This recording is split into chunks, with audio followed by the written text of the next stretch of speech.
welcome to the first debut episode of Fightonomics. Just a bunch of three guys passionate about fighting. I think myself personally, I've been watching mixed martial arts for about 10 years now. It's going to be about 10 years. I remember the first one I watched was Tough 6, Matt Hughes and Matt Serra. I remember that. The tough finale. I remember I was in my mom's place, and it was Christmas break, around Christmas break, just about to start. And there was a marathon on Spike TV. I remember there was a marathon of all the tough episodes on Spike TV, and I got hooked really quick on that.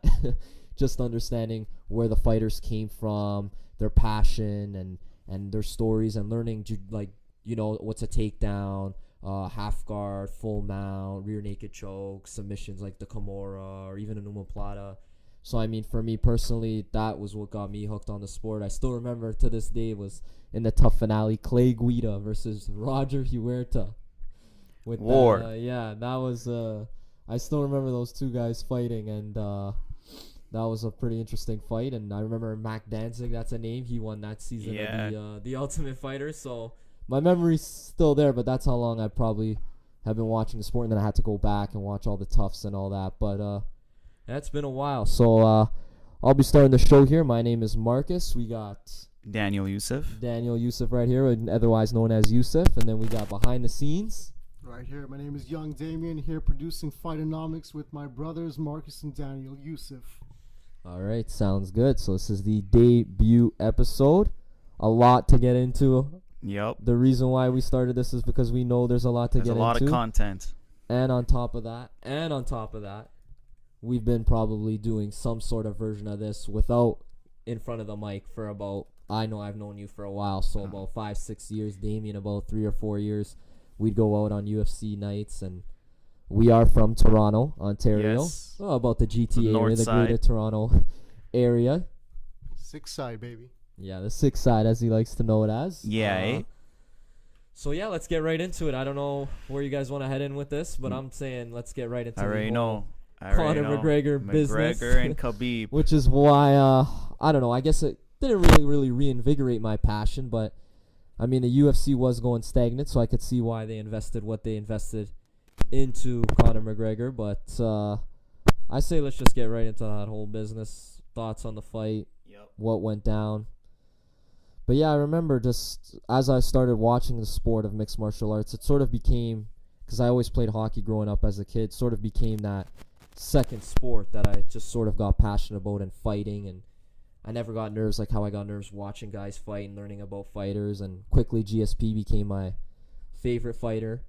And so I just remember just sitting at, like I was saying before, just sitting watching the Ultimate Fighter and watching the marathon and learning Matt Hughes and Matt Serra and how these guys train and their day-to-day lives and what kind of issues they're dealing with. And then, like I said, I remember the tough finale was airing that night, and I said, okay, what's this? Let me watch it. And after the marathon, and it was Roger Huerta versus Clay Guida, and Mac Danzig ended up winning. Killer B was on that season. War Machine, who's currently in jail now, was on that season. That guy's got some issues. Who else was on that season? There was a couple other guys I remember might have been on that season as well that I'm trying to remember off the top of my head. But yeah, that's really what started my passion for the sport, and then I had to go back and watch all the other Ultimate Fighters. But I definitely think we should sort of get into the Khabib and Conor. I don't know if you want me to start on my thoughts on that, but I mean, not surprised, to be honest with you. I'm really kind of on the same boat with you. We kind of talked about it off air. We're not really surprised about what went down. I mean,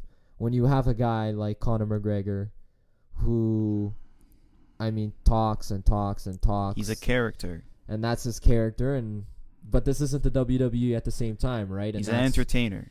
That's what I think we got into off air, and that's what I think we should get into now, is that's one of the issues, right? When you have a guy like Khabib, and like a lot of people were talking, comes from a different culture, comes from a different background, who's an unbelievable wrestler, has an unbelievable ground game, like top high level, top of the food chain ground game. Probably the best of all time. Yeah, you can make the argument that he probably has the most vicious ground and pound we've ever seen. Talking to his opponents. I'll never forget when he beat Michael Johnson, talking to him, telling Dana, I deserve title shot. Yeah, I deserve title shot. And he's just mauling him, and it's pretty scary to watch. But Khabib trains. He trains. The thing is with Khabib, he trains like he wants to demolish you. yeah, like he's gonna run his fist through your face. And like his physique and everything is like, you can tell this guy's, if he's on top of you, it's basically no mercy. And like McGregor thought he can get into his head because his past opponents, Jose Aldo, like Eddie Alvarez, I think they fell for his talk. Yeah, and Seaver too. They all fell for his talk. That's the thing, though, and I'll get into the whole history of Conor McGregor. He likes to play mind games. I don't want to not sound playing like a mind hater, games. but I have a lot of respect for all fighters, obviously, and the guys who get into the cage I can never understand. I've never been in a professional or amateur fight for that matter, but I mean, it's I don't understand what the fascination, or I do, but I don't want to get into societal problems or political issues or anything like that, but I just think, people enjoy people who talk crap, and they like to see the big spectacle, they like that. and But they like that, but that's not necessarily the sport, right? And I still think you can make a profit, and you can have a solid basis of pay-per-view buys if that's what the UFC is aiming for that. Yeah. WME is aiming for that $3 billion or whatever billion-dollar investment back. Yeah. But I still think if you look at GSP, and you can even pull up probably his pay-per-view buys, that's a guy who was all about honor and respect. And yeah, he did have Canada behind him, and there was a different number of factors, but he was still marketable. He still had a following. People still tuned in for his fights. Anderson Silva, the same thing. Mm-hmm.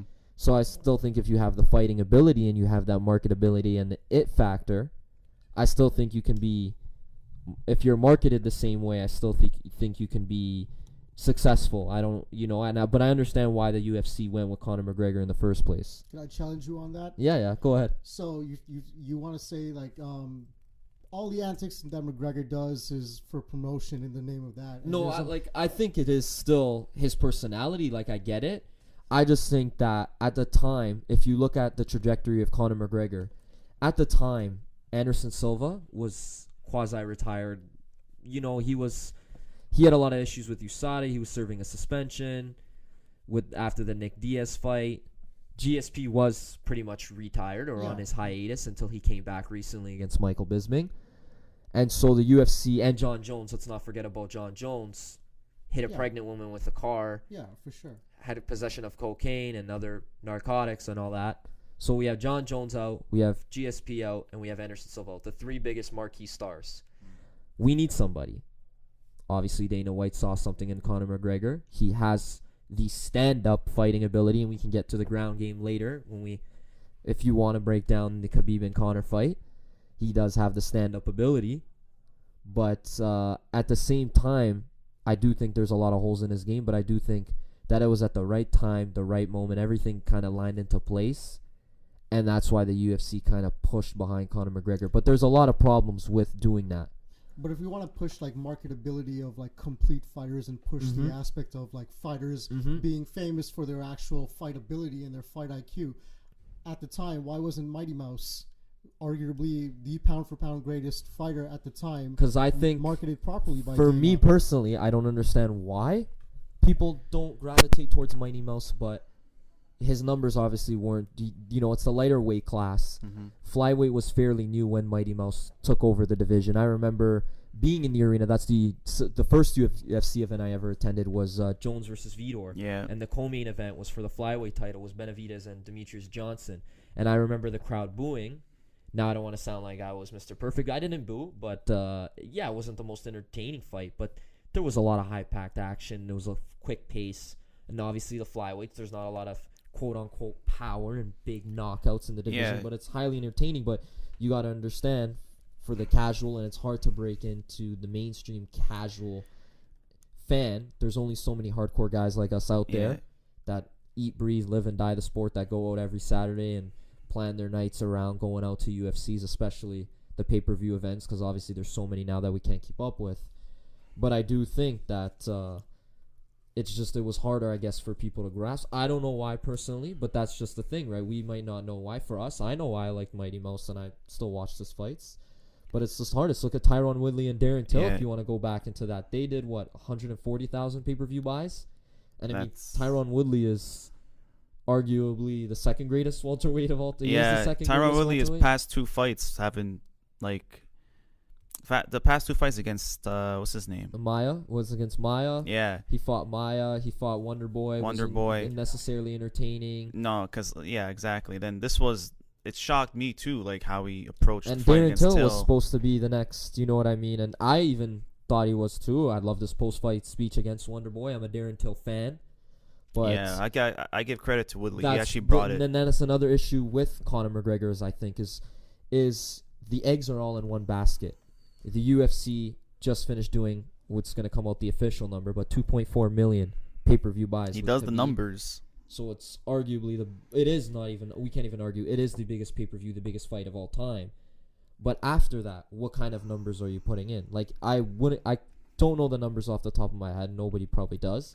But if you were to pull up, let's say, 3 years ago or 4 years ago in the GSP Anderson George era, John Jones era, those 3 marquee guys, the 3 biggest stars of the sport. Brock Lesnar too. And Brock Lesnar. If you were to pull up their pay-per-view numbers, and the consistency would be far greater than it is now. Yeah. I feel like the drop-off is just too much. I feel like the UFC was probably averaging 650,000 pay-per-view buys at that time, 750,000 most likely. Just about. Just about, exactly. You see what I mean? And that's what I figured. But now we're going to hit 2 million or 1 million, and then we're going to have a huge drop-off to 140,000. That's because the hardcore guys like us are going to tune in every pay-per-view, especially if there's title fights, especially if, everyone's got their own lives going, but especially the hardcore guys like us are going to make sure we tune in, even for the Fox cards or now the ESPN Plus cards. I think with McGregor too, what gives him the edge in pay-per-view buys is his following in social media, Instagram and all those. Like I think he has like 30 million. Yeah, that's a followers. That's a huge factor. And McGregor is like the most known MMA guy with out there. Basically, you see he's friends with all like the celebrities. That's why everybody when he's fighting, everybody wants to see what he does. And I think for he's the perfect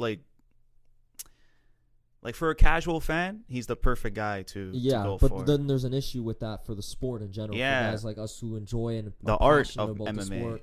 You know what I mean? Is we like obviously the spectacle, and when Conor McGregor fights, it's hype. Obviously, the hype is around Conor I get McGregor. hyped too, but we get all hyped up, and I also appreciate. You know what I mean? I appreciate the Tyron Woodleys, the Darren Tills, the high level, all around mixed martial artists, high level fighters that are in the UFC, but obviously haven't broken in. Because I guarantee you, if we walk outside right now, we're at Young and Bloor. If we walk outside right now and we go to 10 people and we say Conor McGregor, I would say 9 out of 10 are probably gonna know who Conor McGregor is. But if I go Tyron Woodley, maybe one person might know who he is. Yeah. And that's the thing, right? Whereas before, if you went out there and you said, GSP, Anderson, John Jones, there might be more that people might understand, right? It might be 3 or 4 people that might know 2 out of the 3, 1 out of the 3, 3 out of the 3. Yeah. So I think it's because that's the biggest issue with me, what's going on with the sport right now and the trajectory of the sport. Yeah. With McGregor, especially for casual fans, it's because they always want to see the knockout. They want to see that big knockout all the time, and McGregor is always he's a stand-up guy, obviously. But obviously, it's his ability to talk. Obviously, and his talking skills on the mic. On the mic, but this isn't the WWE, obviously. To me, I don't when it's fight time. I don't care about what they said. No, to me, I want to see what they do in the octagon. Obviously, for me, it's entertaining when you. It is with who the fuck is that guy? And they have to sell, stuff, and they can't expect to have. Everybody to be hardcore fans. Yeah. There's going to be all kinds. It is a business. I get it. But I just think it's hurting the product of the sport. It is. I can see it. For me, if I was a fighter and I'm busting my balls in the gym, I'm working hard to the grind, and I'm putting on great performances, and I have a title. Mm-hmm. Let's say I'm 155, whatever champ. And I'm putting on great performances. I'm beating marquee fighters. But I just don't see the same amount of support, and I get it. Conor McGregor is bringing in the most revenue for the UFC, so they're obviously going to put all their eggs in his basket. They're going to pay him the most attention. But when you have your promoter hat and you're also distributing the belts, which I think came up in a couple podcasts that I've been listening to this week with Joe Rogan and other MMA analysts, it becomes problematic because now not only you're the promoter, but you're also distributing the belts. So you kind of have that vested interest in who has a belt. But the belt is supposed to signify champion of the world. To me, a champion is you got to defend it at least more than once. And like you see like GSP and John Jones, reason why they're on the top of, like the Mount, like Rushmore of MMA is because they have done it how many times? GSP defended his belt 9 times. Yep. John Jones defended his belt. He went, I don't know, same. I think I don't have the number off the top of my head, but I think he hit. Pull it up, young Damien. I think he's hit 9. Pull it up, I young know Anderson. Damien. I think hit 13 or 14. Yeah, those are champions. Like McGregor is just basically it's a spectacle fighter. Dana White is doing. He's just okay. You're the featherweight champion right away. Go get the lightweight championship to make him the champ to make him more That's marketable. what I mean. To get into the history of why Conor didn't McGregor, Khabib get a you see Khabib? He had to maul bare guys to finally get a title shot. Tony How many Ferguson times? has a 10-fight win streak and he still hasn't gotten it. He had the interim belt and they stripped him. And they because stripped he got him injured. out. McGregor right away. He won the title. And I get it. It's because it's a business. Yeah. And I get that part of the business side. But at the same time, the integrity of the sport and the actual fluidity, I would say, or whatever word you want to use, is kind of being compromised here. Yeah. It's kind of ruining the sport for me. It's because it's gonna make them Not to more say money. that I would ever stop watching. It's just it's not the same as like I said. I'm gonna go back to the first time Christmas break, a 13-year-old kid watching a marathon of The Ultimate Fighter, trying to understand. Okay, what's this sport all about? And I'm just seeing guys who are just working hard. There wasn't a lot of smack talk and that's all what that got me kind into of it stuff. too. Ultimate The Fighter. Ultimate Fighter is learning about guys' struggles, guys how they come up in the game. What's a training session like? How do they implement takedowns? How's the sport work? You know what I mean? Not just okay. You have Conor McGregor who has a wicked left hand and who's unbelievable on the feet. But and once he's on the creates ground, spectacle, obviously, yeah. But once he's on the ground, it's kind of in layman's terms, it's kind of a different story, right? Now, I'm not saying that he doesn't. Obviously, he's an MMA fighter. He's a professional MMA fighter. We're not going to sit here and say he doesn't know squat on the ground, or he doesn't have any ground game, no submission skills, wrestling skills. But all 5 of his losses have been by submission. Yep.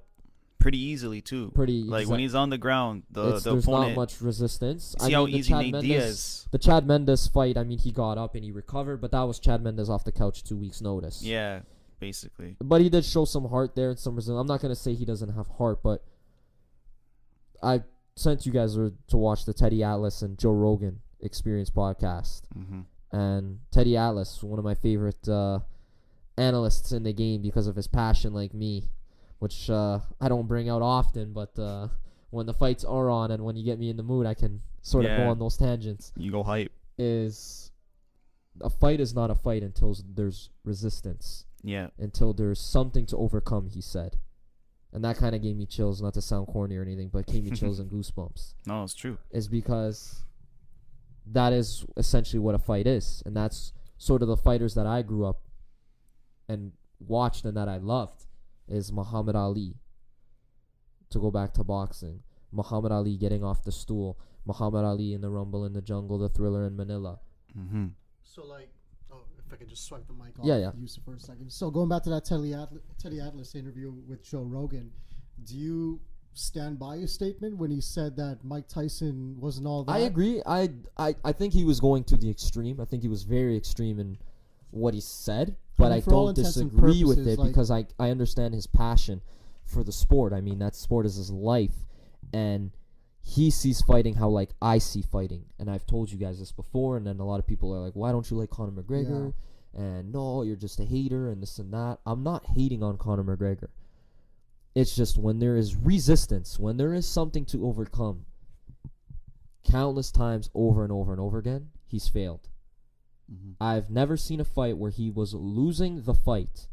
Now, you might want to make the argument, like I said, Chad Mendes, but that's Chad Mendes 2 weeks off the couch, and he didn't really do anything substantial on the ground besides cut him with an elbow, which is pretty significant, but, I mean, it wasn't anything like holding him down for 5 straight minutes, ground and pound, full mount.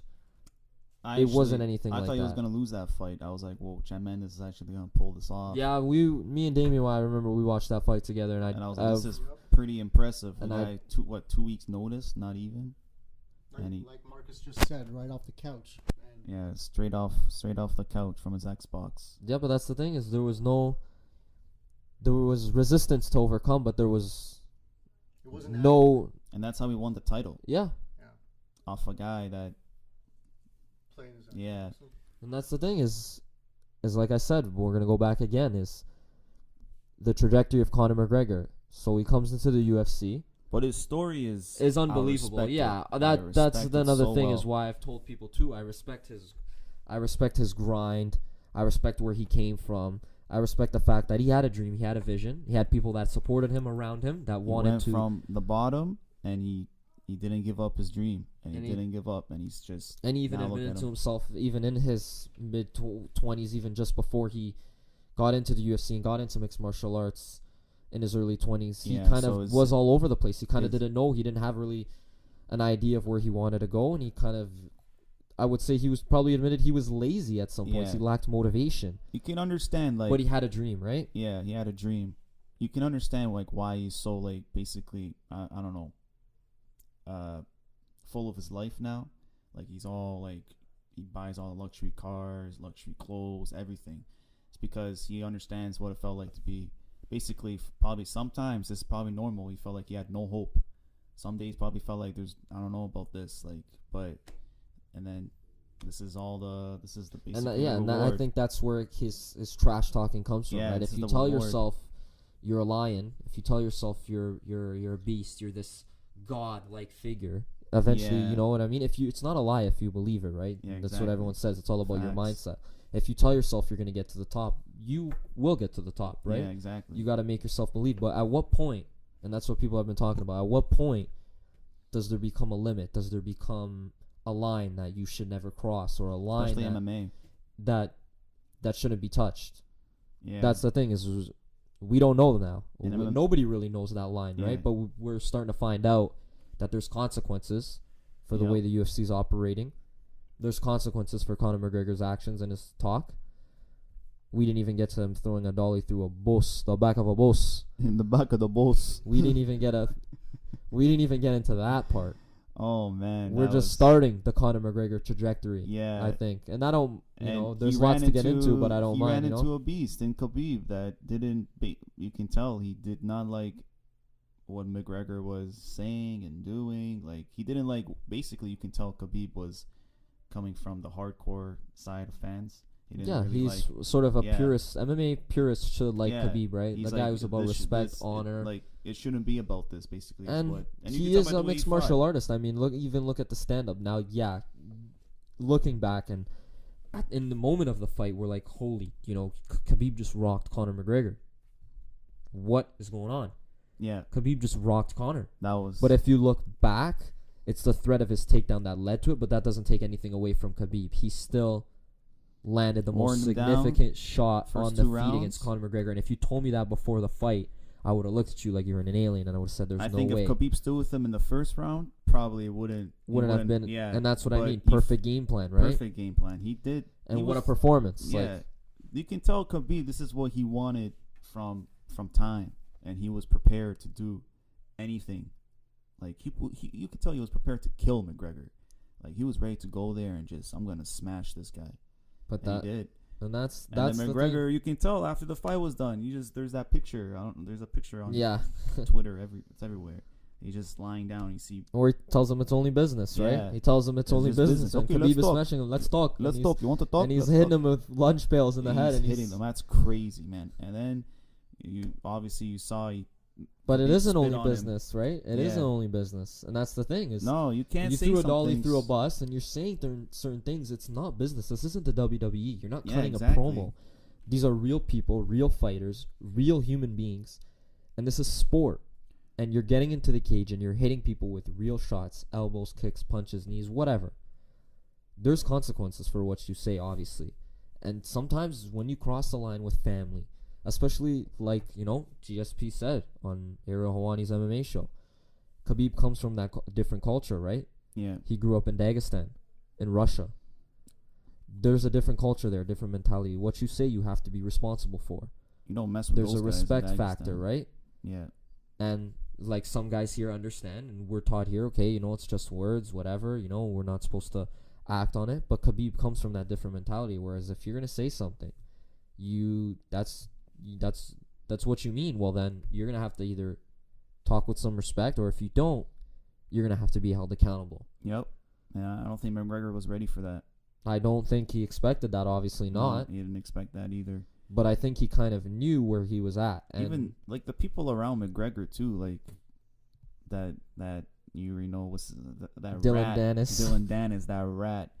That guy's got the face that you want to just smash his face against the wall. Then he's a bit of yeah, and you can tell like if that's a guy, like basically if McGregor is showing, like I'm sure, like Dylan Dennis follows McGregor, like he wants to follow in his footsteps, so he probably looks up to him. And you can if you see McGregor is talking trash to Khabib and everything, Dylan Dennis is probably gonna do the same thing. And basically, like you see what happened. Like he got what's. I can go on a whole tangent about Dylan Dennis. I'm not a fan of him at all. Khabib like jumped out of a cage and wanted to karate kick his face because he was saying, I'm sure he said some not nice things to McGregor. Not to get too in depth, but like I was telling you off the air too, Dylan Dennis was. He thinks he's the best. Was at a very reputable gym. Yeah. Marcelo Garcia, a reputable. and he got kicked out. And he got kicked out because he claimed it was his Instagram posts, and Marcelo Garcia didn't really like that. But I've seen other tweets from other coaches in MMA, like Faraz Sahabi, GSP's head trainer, say that is a real Marcelo Garcia is one of the nicest people, and there's a reason that Dylan Dennis got kicked out of the gym. Mm-hmm. And not just his attitude. And that's the thing about martial art, and it's mixed martial arts. And martial arts is about respect, dignity, honor, discipline, your attitude. So do you think that's the thing that I think we're getting away from, but I don't think we should just totally do it. I get the talking smack, and I'm not going to lie. When there's two fighters that don't like each other, I'm going to tune in, and I might even be more excited. And so I might be fueling into the problem, but at the same time, too, I don't mind when there's two fighters that don't have a lot to say and there's not a lot of interest. If they're two high-level fighters and I'm fans of them, I'm going to get excited either way, right? Ortega. That's what I mean. That's a good fight. That's a great fight. And they're not, you know what I mean? Saw they're not. They were on TSN, like doing a little interview with Jay and Dan. Look at Derek. What's coming up next? Derek Lewis versus DC. Yeah, he disrespect that Popeye's chicken. Yeah, they disrespect that Popeye's chicken. My balls was hot. You know, like to me, it doesn't. These two guys, they can joke around. They could be cordial with each other, but it's DC, arguably one of the greatest mixed martial artists of all time, against Derek Lewis with one punch knockout ability. You saw his fight. It was fight. Absolutely hilarious. Yeah. And now has over 1 million Instagram followers. Against Volkov. Yeah. Volkov, and he was losing it. Like Volkov was doing what he wanted basically, but you can tell Derek Lewis was looking for that one hit. That's what I mean. There's different ways to be marketable, but at the same time, that's another issue we can get into is I feel like McGregor Stipe got skipped over, right? And that's another problem too. Is like that's the issue, and that's the whole residual effect of Conor McGregor is that the UFC just trying to put on big pay-per-views, get the most pay-per-view buys, and I get it. They got a $3 billion investment to get back. But when you're just focused on that, you're losing the integrity of the sport, because Derek Lewis, after just stating that he doesn't think his cardio is ready, DC, which I think Stipe would be a bigger fight for DC. Yeah, I want to see that rematch too. I'd rather see that rematch, but I get why they did Derek Lewis, because now Derek Lewis has 1 million Instagram followers. Now Derek Lewis just has that, that viral post-fight interview of my balls was hot. Donald Trump called me, all that kind of stuff, which was hilarious, and I was dying of laughter. I like Derek Lewis. He's real. I literally do like Derek Lewis. He's a sick fighter, and he's a sick guy. No filter, just real, just says whatever's on his mind. He's a funny guy, but yeah, I mean, he's hilarious. But do you think that's what I mean? The UFC feels so desperate in order to put on. I remember there was a time when there was less divisions. There was 5 divisions when I started watching the fight. When I started watching fighting. They added all those divisions, those new divisions. When I started watching fights, There was 5 divisions. There was lightweight, welterweight, middleweight, light heavyweight, and heavyweight. There And was the no fights were featherweight. more hyped, in my opinion. That's what I mean. Like, But I liked adding in the featherweights. When that came in, I was like, great. WEC. I remember starting to watch WEC and learning. Okay, Uriah Faber, Dominic Cruz. Who are these guys? Yeah. Okay. Wow, these guys are really. I remember. you know what I mean. I remember when we were on Xbox one night. Yeah. Me and you. And we watched the last WEC And I was on event. Xbox, and you're like, Yusuf, go check out this fight. It's Pettis versus Ben Henderson. And I'm like, oh, okay. I'll go check it out. Went downstairs and I watched it, and that's when we saw the springboard off the cage. That's Super what I kick, mean. So karate the kick, lighter weight classes, Mr. Miyagi style. even though that was just lightweight and that was in WC, they still Yeah. brought over, and then That they also added in built it up. flyweight. So that built up my love for MMA. After I saw that, I'm like, whoa. and that's what I think. brought a More brand new weight view. classes, I don't think necessarily brings more fans. It might, and for me, it kind of even more invigorated my interest. But when I started watching fights and fighting, it was 5 weight classes in the UFC. You know what made me more hyped about fights back in when it was like 5 divisions? It wasn't about this press conference stuff. It was remember how they had like the specials on when they were doing, was it on Showtime? No, it wasn't on Showtime. On Spike. Was it on Spike? They had Spike had the rights until Fox got them. It them. would take you in depth of what they were doing in camp and everything. Oh, like the countdown shows, which they still Yeah. have now, but The like UFC those are must countdowns. watch, and that's the thing too, is when there was five weight divisions, I can follow every fighter. I knew the 10th ranked, even though there was no rankings at the now time. There's so many. I knew who probably is next in line. I knew who the up and coming guys were. I knew, okay, if this guy gets maybe 2 more wins, he probably deserves a title shot. Mm-hmm. If this guy deserves maybe, if he gets 3 more losses, he's gonna get cut.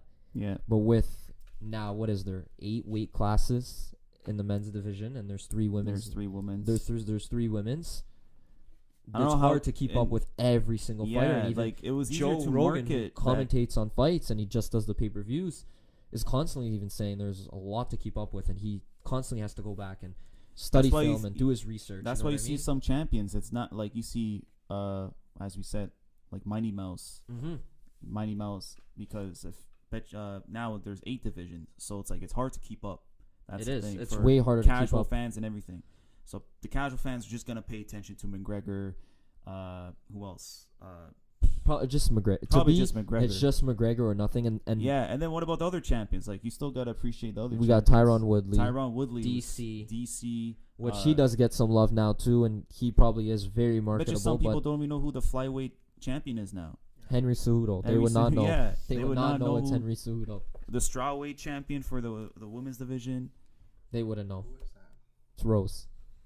Doug Rose is Thug Rose. Doug Rose is the strawweight.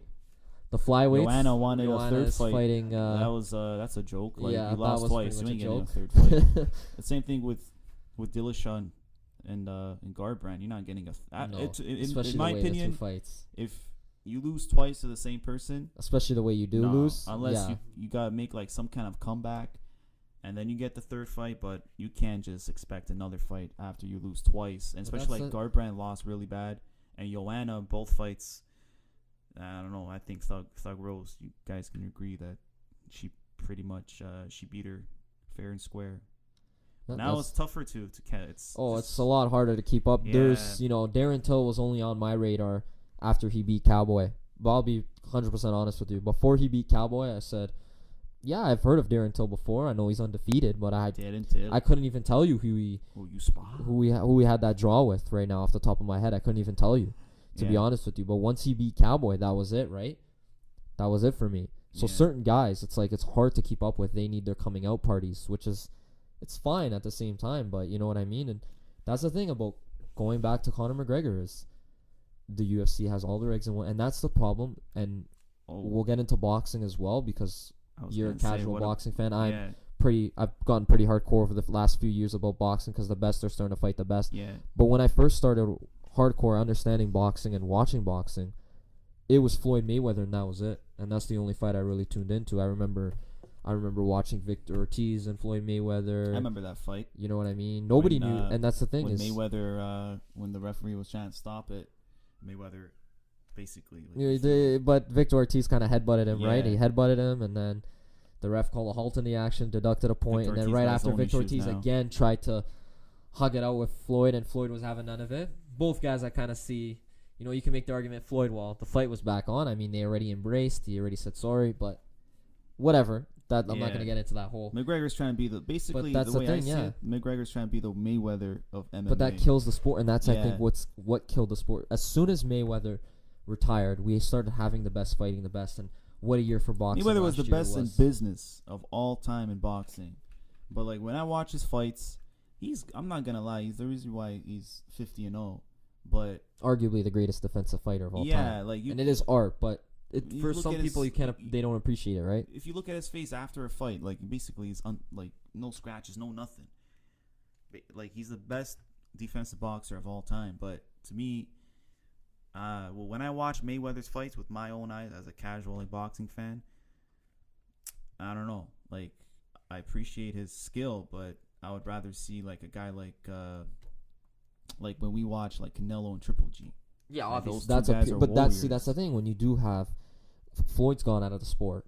Besides this whole McGregor fight, which Now he wants Khabib. now he wants Khabib, but whatever. I'm not gonna waste my time getting into I don't too know much about of that that. because I don't Khabib- like paying attention to that. Khabib stand up in And I boxing. kind of agree with gonna get people wrecked. as some MMA purists or analysts have even rolled their eyes, and it's like Floyd Mayweather, Yeah, like it's just for money. That's you know it. what I mean. I'm not into this whole. I'm just not gonna get into the whole thing. Yeah. But that's the problem is when you have one guy, when you have one marquee superstar, everyone else gets lost in the shuffle, and it just becomes the Conor. It should be Conor McGregor Promotions. I mean, Basically, if he was in boxing, proper it would whiskey, be, right? it would in the already middle of the octagon. it would already be the Notorious Promotion or Conor McGregor Promotions or whatever promotion you want to call it. I'll change your bum life. Yeah, if he was in boxing, that's already what it would be. But obviously MMA is different. They don't have the Ali Act. Imagine The when they UFC bring is up. king. Imagine when they bring up if they do this. I mean, it makes sense, but at the same time, if we're talking about how like other champions are not getting that much like recognition, but imagine when they bring out like if they put like a 155, 165, 175. Yeah, the like, more weight what's classes. gonna happen when they add all those champions? They'll become irrelevant, and that's the thing. Yeah. And belts will I become don't irrelevant, know. and that's the thing about boxing. You Nobody already cares. built this. Nobody cares about the WBO, the WBC, the WBA, the IBF, and nobody cares about belts. Nobody can even Yeah, tell you boxing's something. like Nobody cares about belts. July to I don't know. Like They all just these want to see belts. exactly. They just want to see. They just want to see the spectacle of the. They just want to see Floyd essentially. We They want just to wanna see the but for best me, face the I best. could care less kind of about the belts either. I just want to see the best fight the best. Exactly what you said. I just want, and that's why boxing had a great year, and that's why boxing is drawing more people like me back in, is because we got the best fighting the best essentially lately. See And now the it's been a little bit Crawford, hard. Yeah, Crawford. I did actually watch that fight on Saturday night. that was beast. I did watch that fight. It was a great fight, and it was actually the highest rated fight of the year in boxing. 2 million viewers That on was ESPN. 12th round. He gets the finish. And That was Terrence pretty Crawford, people are arguing, is probably one of the pound for pound kings in boxing right now. Mm. And that's the thing. He doesn't necessarily talk, but if you go on the street right now, I guarantee you 0 out of 10 people will probably know No. who Terrence Crawford is, and nobody will Nope. know who he They is. would know who Mayweather And that's, is. I think, is a product of Floyd Mayweather. Is that Floyd Mayweather, and obviously boxing is more of a purist sport now. The sport has kind of died off. It's what they do And that, outside I of think boxing. Floyd is contributing to that. I Yeah. think that at the same time that they make the sport so great and they enter into the casual audience, I think that the same time that they enter into the casual audience is also what's hurting them at the same time. Mm-hmm. It's sort of like, not to get into a whole life spiel, but it's like the issue of chasing after money, the issue of Yeah. chasing after material riches, is because when you go after that, you sort of, I don't want to say corrupt your morals, because you can earn a good living and be morally sound. That's not what I'm trying to say here, but you kind of lose sight of the things that aren't material, the feelings that you get, like as a fan, watching the fights, watching big fights. Like some of the best fights that I've ever watched, or some of the most exciting fights that I've ever watched, are probably between two people that nobody's even heard of, right? Or Now- Griffin and Bonner. Exactly. That was like Going the back and most- watching that after I watched The Ultimate Fighter, I was like, okay, so this is what started the whole Yup. craze of the UFC. This is arguably Two what guys jumped it off. basically going to war. How did I with each miss other. this? I was saying to myself, how did I miss this? Or You know what I mean? Clay Guida and Diego Sanchez. Oh, I remember that fight, watching it too. That was Wars. insane. But my first superstar that I ever I followed is GSP, of course. Yeah, me too. He's Canadian. That's still my all-time favorite UFC fighter, right? The best in the business. And he didn't talk any smack. Nope. And he was respectful, and that's like I typical said. Canadian. When you put all your eggs in one basket, yeah, you're gonna get into the casual. He sold exactly, and he still sold pay-per-views because of what he did in the octagon, and people they want to see that. It was a bit when GSP was, like how the stupid. second largest ever attended UFC event. I think UFC Australia 129. was first. UFC I 129. remember Jake Shields when Jake people were Shields saying he was gonna beat him versus no way. GSP was the headline. Yeah, Two guys that didn't talk smack, and they sold out I think the almost Rogers 60,000. 60,000 people. Close to that. Think about that. There was no dolly through a bus. There was no nothing. Smack talk. There was none of that. There was two guys at the highest level of their sport. That. It was a stat card too, but he headlined that. And they still were able to sell at the Rogers Center.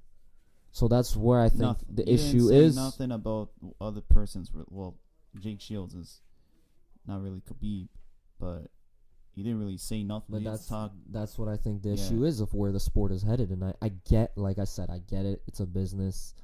And I get it. It's like the issue of money. You got to make money to earn a living. But at the same time, doing what you're passionate about and then relating it back to mixed martial arts, putting on the fights that obviously the fans want to see, but putting on the best fights possible and the best fighting the best. No matter any circumstance, whether it's going to sell 100, whether it's going to sell 100,000 fights, pay-per-view buys, or whether it's going to do 100 million pay-per-view buys, which is obviously impossible, but whatever. Whether it's going to do that, it doesn't matter. People are going to tune in. You are going to build an audience. Get back to appreciating the art of it. And I get it. It's a niche sport. Yeah. Part of the reason why we started, it's a niche sport. We started this podcast because, there's not a lot of guys out there like us that can, sit down and have a conversation about where the sport's headed, what we think about the sport. And especially over here in we Canada, can go on and Toronto. on and on. We're going to wrap it up soon. We can go on and on and on. We can be here for 3 hours. Yeah. You know what I mean? Just talking everybody's ear to death about everything wrong with the sport and where we think the sport is headed. There's a lot of good things about it, and there's a lot of bad things. But we obviously we can get into that more to come. This is the debut episode. We're just shaking out the cobwebs. I think we're just getting comfortable in ourselves in front of the mic, right? We're just getting comfortable in front of the mic with ourselves. But just to wrap it up, we'll get into more. Because in MMA, there's a lot of storylines. There's a lot of content, but and we as fans are passionate, care about it so much that we're gonna speak our minds about it. But that's the thing, is I just think that is the issue with Conor McGregor. That is the issue with Floyd Mayweather. That is the issue with having these money superstars, money McGregor, money Mayweather. Like Triple H said, this is the issue of having it. Is you're losing the passion. The reason why people got into the sport, you're losing some of that. Now, you're bringing in 2.4 million pay-per-view buys, the most ever. But at the same time, I'm curious to see how much DC and Derek Lewis are gonna do.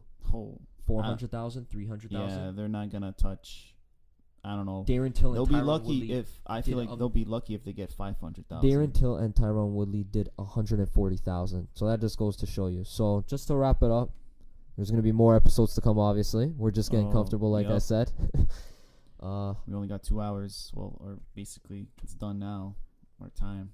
But we'll definitely get into more topics. We can definitely, next week, get into DC, Derek Lewis. Rent another 2 hours in this place. And get into DC and Derek Lewis. Shout out coming Toronto up. Reference Library. That too as well. And giving us some mics to use. Even get into the rankings, pound for pound. Even more about, everything. People like hearing about Conor McGregor. I can still go on and write a 20-page paper about the sort of issues with Conor and why Conor is so successful. But we'll definitely get into that more to come. And stay tuned. We'll set up our little preview because I think next week would be a great way to sort of preview the next event. And we got DC Derek Lewis. Yeah. So should be hype. Should be good to go, all right? So that's a wrap. Done.